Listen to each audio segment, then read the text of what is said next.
ustedes me dicen, esto es una diferencia de temperatura. Esto es un delta T. Pero cuando yo estoy en un caño, en donde, como acá viene, estoy marcando, la diferencia de temperatura varía a lo largo de toda la transferencia. ¿No está variando? Fíjense, acá tienen este delta T, acá tienen este, acá tienen este, acá tienen este. ¿Cuál delta T toman para calcular el proceso total de transferencia? Acuérdense que tenemos que hacer H por A por delta T. ¿Sí? ¿Cuál toman?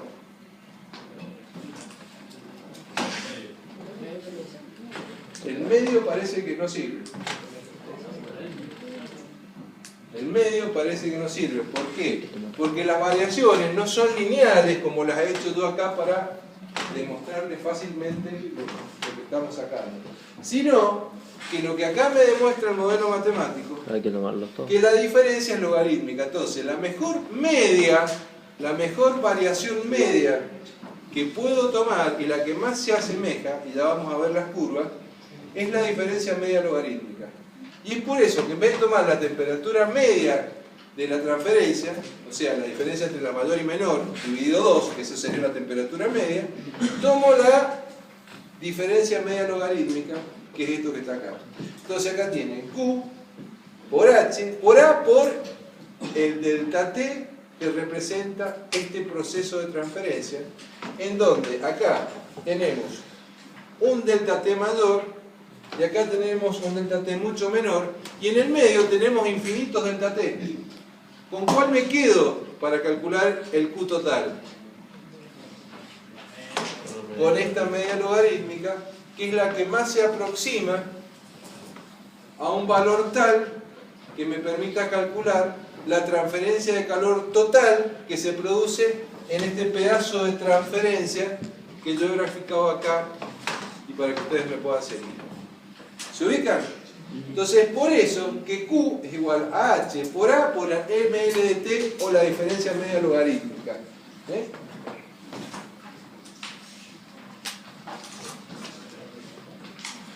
Media logarítmica de la diferencia de temperatura, ML de T, lo van a encontrar. Y lo que es muy importante, el H, el coeficiente de transferencia, es específica, o sea, se relaciona al ML de T que hemos calculado. O sea, que las temperaturas que hemos usado en el proceso del cálculo del ML de T tienen que estar relacionados con el H sub I. Vuelvo al mismo concepto. ¿Qué quiero decir? Si yo trabajé con estas temperaturas para calcular a lo largo de todos los procesos de transferencia que se dan a lo largo de todo este caño, en el de acá he tomado un pedacito nomás, tengo que trabajar con el H referido a este MLDT. Ya vamos a ver más adelante. Si yo tomo esta temperatura y esta temperatura, ¿cómo varían estas temperaturas que son en el seno de los fluidos que están transfiriendo? El coeficiente de transferencia también tiene que estar relacionado a esas temperaturas. O sea, siempre tiene que haber una relación temperatura y resistencia, o lo que es lo mismo, su inversa, que es el coeficiente de transferencia. ¿Estamos de acuerdo? Por eso que acá, fíjense, estuvimos trabajando entre la temperatura de la pared y el seno del líquido. Y entonces tenemos relacionado las temperaturas con el H sub I o la resistencia, porque acuérdense que el H sub I, ¿qué es lo que es? Es la inversa de la resistencia que ofrece el fluido a la transferencia de calor.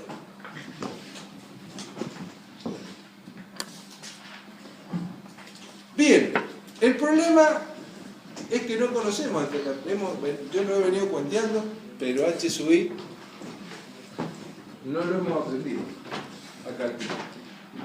Ya con esta expresión, ¿qué les puedo decir? Miren, si ustedes tienen los H, vamos a comprarnos este aparato que es bastante caro, un aparato estandarizado, en donde esto es una especie de intercambiador de calor, en donde tiene el área tiene el área digamos, perfectamente normalizada, tiene un intercambiador secundario por donde puedo calcular las temperaturas del fluido que voy a usar para enfriar o calentar, depende de lo que esté haciendo adentro, calentamiento o enfriamiento.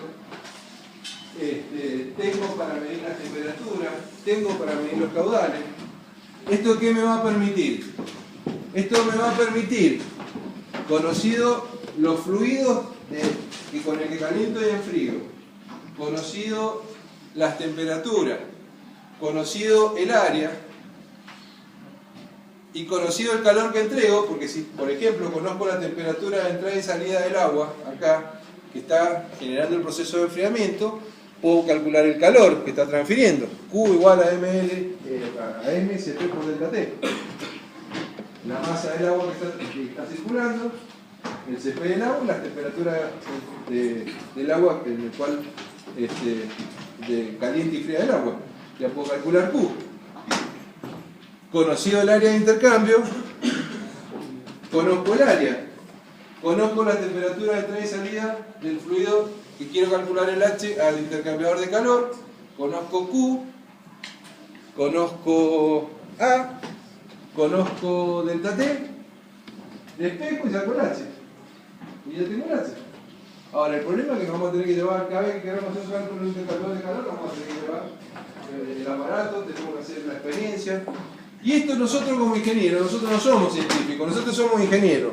Entonces a nosotros no nos interesa buscar otra forma, porque lo que nosotros queremos calcular, ¿ves? Esto lo que he hecho yo, lo que les he contado es esto que está acá. Calculo el calor por la cantidad de área que circula, de agua que circula por el intercambiador secundario. CP lo conozco, la cantidad de agua también. Conozco las temperaturas de entrada y salida del agua. Conozco el área del intercambiador, modelo que tenemos, el delta TI, el delta T que es la temperatura de entrada y salida del fluido que estoy calculando, y calculo H. Pero el problema en la industria, como dice ahí, no es encontrar H, es conocer la superficie de transferencia. A mí lo que me interesa es saber superficie de transferencia, porque a mí me interesa o calcular un equipo que transfiere calor, o me interesa saber qué área yo necesito para realizar una determinada transferencia. No andar macaneando con este cálculo de H que se lo dejo a los científicos o a quien tenga ganas. A mí me interesa calcular áreas. Entonces el H no es mi problema. Por lo tanto, los H, ustedes están viendo en este momento mecánica, no sé si lo están viendo, la mecánica de los fluidos, les hablo a los industriales, los petroleros ya lo tienen que haber visto. Esto se hace a través del análisis dimensional, o sea, obtener números adimensionales, que son ciertos números, digamos, que relacionan variables, que relacionan efectos que generan distintas propiedades. Por ejemplo, el número de Reynolds relaciona fuerza de inercia versus fuerza de viscosidad en función del régimen de escurrimiento. El número de Prandtl, ¿se acuerdan? Difusividad molecular de cantidad de movimiento versus difusividad molecular de calor. Bueno, ¿esto qué me permite? Esto me permite determinar números adimensionales. Por ejemplo, el número de Prandtl me permite, por ejemplo, conocido el CP, conocido el coeficiente de viscosidad, me permite conocer K, o al revés.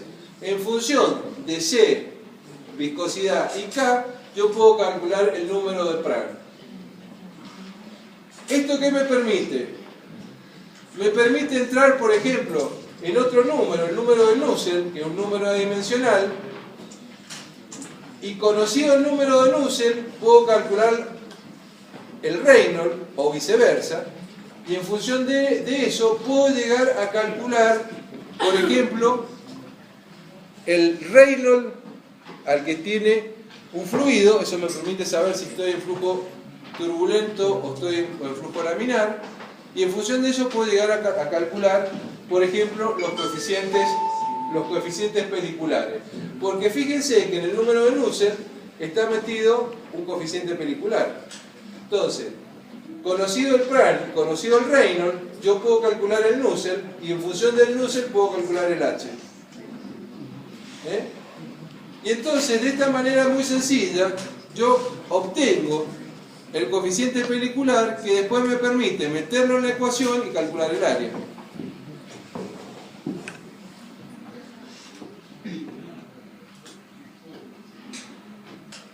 En función de eso,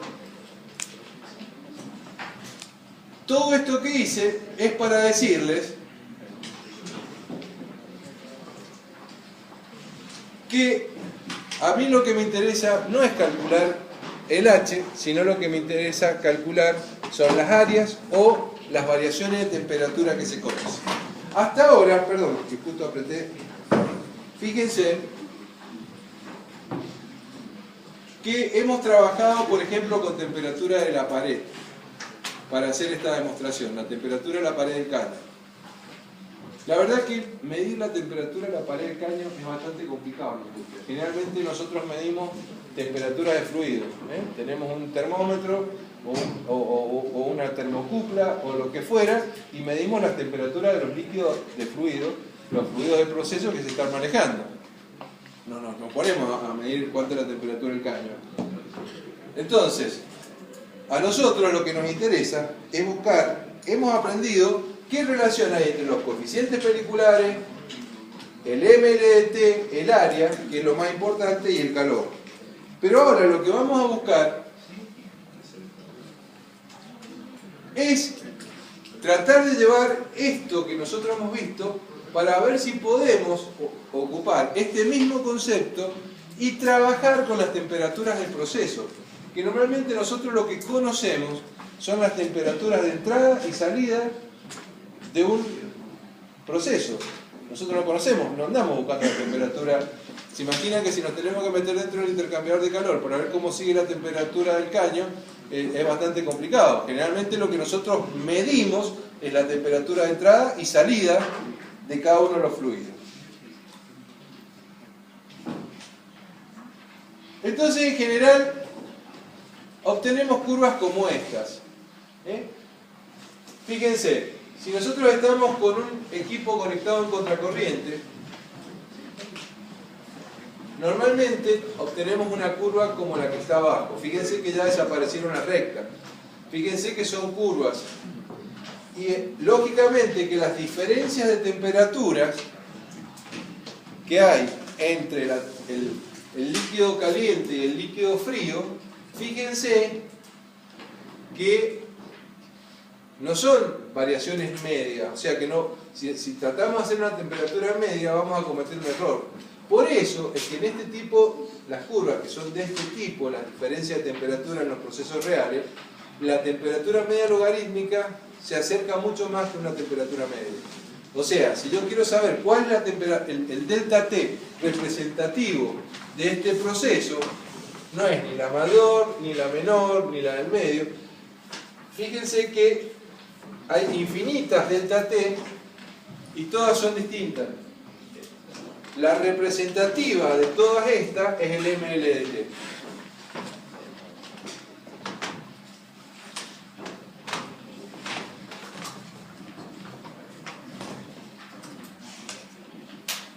Fíjense que si lo conectamos en cocorriente, o sea, los dos para el mismo lado, las curvas y la variación de temperatura se va a dar de esta manera. Fíjense algo muy importante. En el caso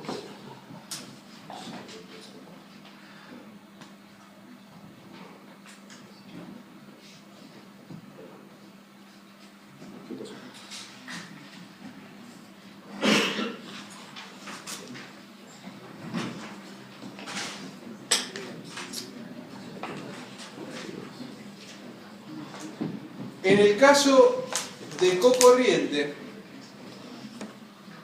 fíjense una cosa muy importante. La temperatura de salida del fluido caliente, en ciertas condiciones, puede incluso ser mayor, la de salida, que la temperatura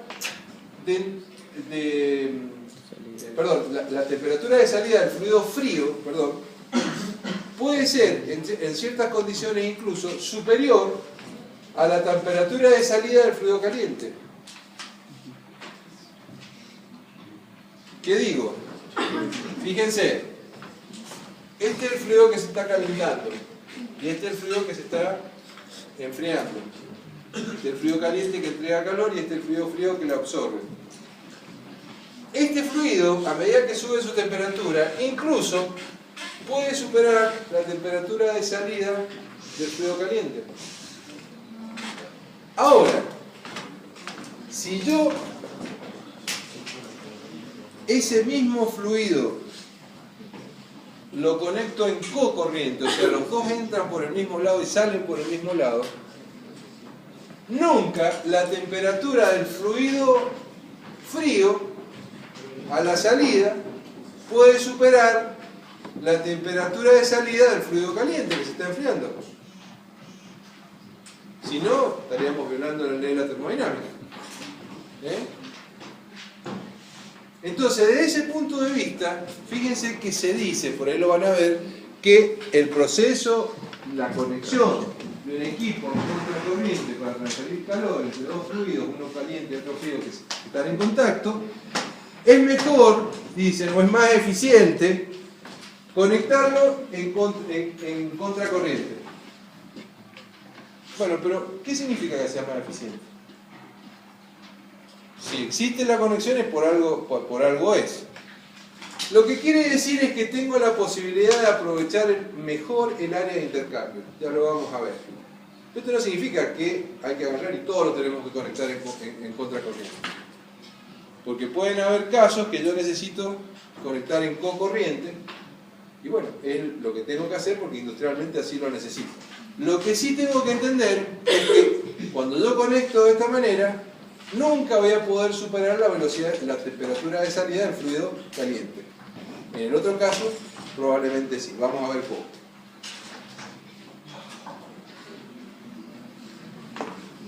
Bien. Ahí tienen representado un gradiente de temperatura con circulación forzada. Fíjense que siempre hay una pared límite. Esto lo tienen que estar viendo en estos momentos en mecánica de los fluidos, los muchachos del industrial y los muchachos de petróleo ya lo han visto. Por eso que está marcado esas lineecitas sobre la pared, en donde prácticamente en esa pared decimos que el proceso de transferencia se asemeja a un sólido. O sea, ahí decimos que las partículas en esa pared límite es como si estuvieran, digamos, detenidas, o serían la velocidad cero. Se imaginan que es un modelo matemático. Están haciendo una semejanza.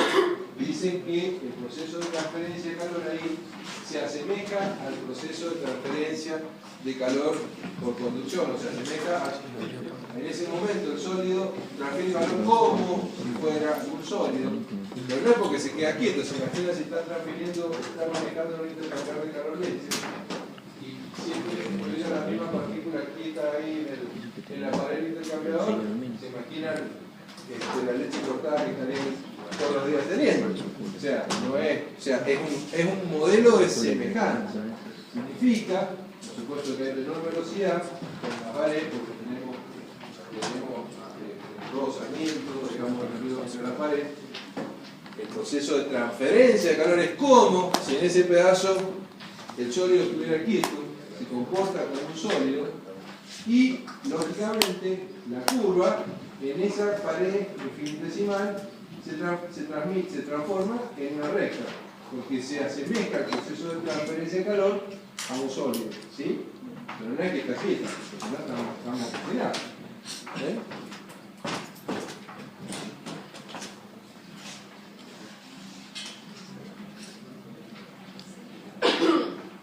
Bien. Entonces, en esta pared,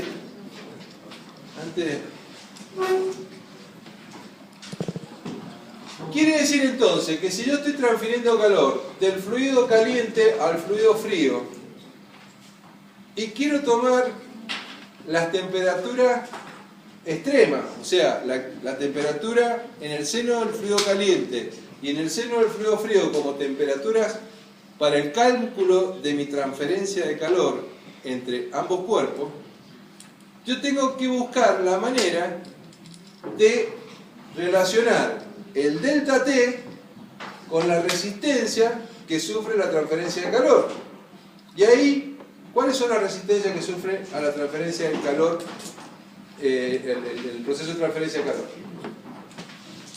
El espesor de fluido caliente que atraviesa, el espesor de la pared del tubo que separa a los dos fluidos y el espesor de fluido frío que transfiere el calor.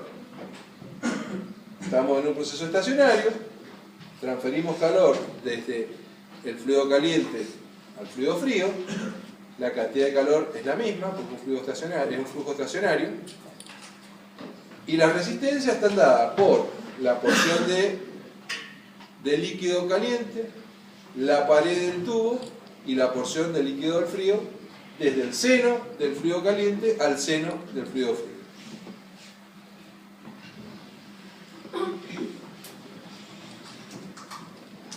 Esto lo podemos graficar de esta manera. La sumatoria de la resistencia, que sería la inversa del coeficiente pelicular del fluido caliente, la inversa de la resistencia de la pared, coeficiente de conductividad sobre el espesor de la pared, más la inversa del coeficiente pelicular del fluido frío.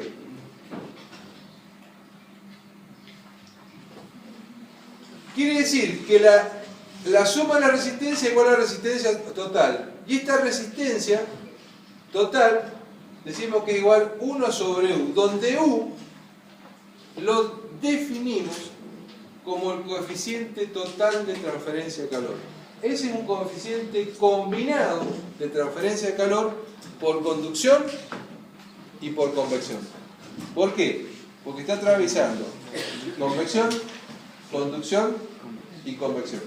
Entonces es un coeficiente combinado que preguntaba su compañero. ¿Por qué? Porque estoy atravesando dos procesos distintos. Convección, conducción, convección. ¿Estamos de acuerdo? Entonces, este 1 sobre U es la suma de todos estos coeficientes. Y ahí les he metido algo. ¿Qué es lo que ha metido ahí? Ahí he metido algo, esas diferencias de diámetros del tubo, interno, externo, de sub 0 y de sub i, siempre externo, externo, estamos relacionándolo. Porque acá nos encontramos con un problema. Acuérdense que el H tiene que estar referido a un área. Cuando estamos trabajando en un tubo,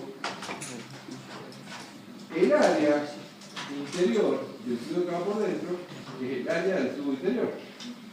Y el área de transferencia del fluido que va por fuera, ¿cuál es? El área interior del tubo. ¿Cuál es el área de transferencia? Porque cuando hay una pared plana, todas las paredes son iguales. Es la misma área. Pero cuando tenemos un tubo, ¿Lo podemos tomar en cada punto como un área plana? ¿cómo? ¿Lo podemos tomar en cada punto como un área plana? Si te querés tomar ese trabajo. No, el perímetro de la...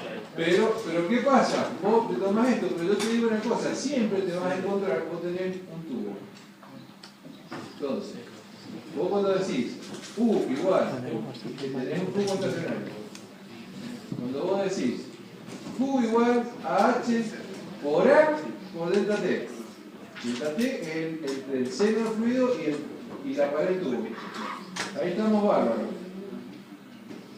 Pero el área que estás llegando es el área externa. Después decís área que atraviesa la pared del tubo. ¿Cuál área vamos a tomar del tubo? ¿La externa o la interna? ¿O la del medio? ¿O ahí cito nomás a la más externa o ahí cito nomás a la más de adentro? ¿Cuál tomamos? Hay infinitas, ¿no es cierto? En un tubo hay infinitas áreas entre la pared externa y la pared interna de un tubo, ¿sí o no? ¿Sí? Y cuando voy al flujo interno tengo el área interna del tubo, que es distinta al área externa que tomé con el otro H. Y acá fíjense, acuérdense que decíamos que tiene que haber una relación entre el H, la resistencia, la T, y el área tiene que ser la misma área. ¿Cuál tomamos? Entonces tenemos que tomar una. Entonces, ¿qué es lo que hacemos normalmente? Normalmente tomamos el área, ¿cuál les conviene más a ustedes? ¿Cuál es más fácil medir? La de afuera, el área externa con un calibre, la pueden medir, se puede medir sin problema. Entonces normalmente podemos tomar también la interna, pero generalmente tomamos el área externa. Y lo que hacemos es referir el resto de los coeficientes al área externa. Y por eso es que los coeficientes, si los dividimos por la relación entre los diámetros, los referimos al área externa. Por ejemplo, el coeficiente interno